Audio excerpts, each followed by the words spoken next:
সবাই খাওয়ায় ব্যস্ত। আব্দুল হাদি বের গোস্ত আমি লুকিয়ে রাখি। ও কি করছে? ভাতগুলো দিয়ে ঢেকে দিই, তাহলে কেউ দেখতে পারবে না। উফ, পেটে অনেক খিদে লাগছে। নাই তো। হ্যাঁ, তোমরা সবাই গোস্ত দেখাইতেছো, আমার গোস্ত কোথায়? আপনাকে তো গোস্ত দেয়নি। কি বলো, সবাইকে গোস্ত দিছে, আমাকে দিল না? আবু সাইদ, হ্যাঁ গোস্তটা কোথায়? আমি তো দেখছি তুমি হ্যাঁ গোস্তটা নিয়েছো। হুজুর, আমি তার গোস্তটা দুষ্টে করে এনেছিলাম, কিন্তু বলে খেয়ে ফেলছি। তোমাকে নিতেই বলছিল কে? এটা কিন্তু ভালো করলে না তুমি। আচ্ছা ঠিক আছে, ভুলে খেয়ে বলছো, খাও, শেষ করো, খাবার শেষ করো। আর তুমি আমার সাথে আসো, দেখি আমার বাড়িতে আছে কিনা।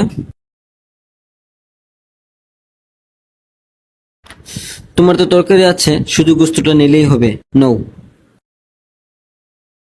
খাবার খেয়েছো?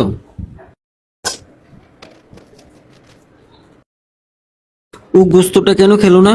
এ আব্দুল্লাহ হাদিকে ডাক দিয়ে নিয়ে এসো তো। তোমাকে গোস্ত দিয়েছি খাওয়ার জন্য, তুমি গোস্ত খেলে না কেন? হুজুর, আমি যদি খাইতাম আপনি কি খাইতেন? এই জন্য আমি গোস্তটা খাই না, আপনার জন্য রেখে দিছি। উস্তাদের প্রতি প্রকৃত ভালোবাসা তখনই যখন নিজের পেটের আগে উস্তাদের পেটের চিন্তা করে। এমন ছাত্রই